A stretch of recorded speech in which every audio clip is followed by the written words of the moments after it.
Kozhikode പേരാമ്പ്രയിൽ INTUC നേതാവിന്റെ വീടിന് നേരെ സ്ഫോടക വസ്തു എറിഞ്ഞെന്ന പരാതി. INTUC സംസ്ഥാന ജനറൽ സെക്രട്ടറി മനോജ് എടാനിയുടെ കോടേരിച്ചാലിലെ വീടിന് നേരെയാണ് ആക്രമണം ഉണ്ടായത്. വീടിന് കേടുപാടോ ആളുകൾക്ക് പരുക്കോ ഉണ്ടായിട്ടില്ല. വർഷ ഗിരീഷ്, കോഴിക്കോട്. വർഷ, എപ്പോഴാണ് സ്ഫോടനം ഉണ്ടായതായി പരാതി പറയുന്നത്, ആക്രമണം ഉണ്ടായതായി പരാതി പറയുന്നത്?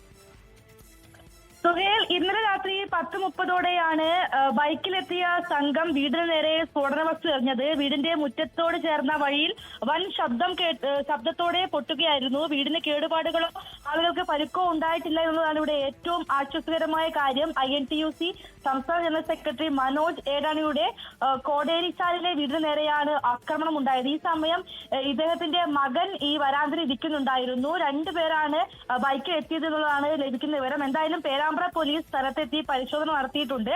പൊട്ടിയ സ്ഫോടക വസ്തുവിന്റെ അവശിഷ്ടങ്ങൾ പോലീസ് കസ്റ്റഡിയിൽ എടുത്തിട്ടുണ്ട്. ഇനി കൂടുതൽ അന്വേഷണങ്ങൾ നടത്തും. സുഹേൽ, വർഷയാണ് വാർത്തയുടെ വിവരങ്ങൾ നൽകി.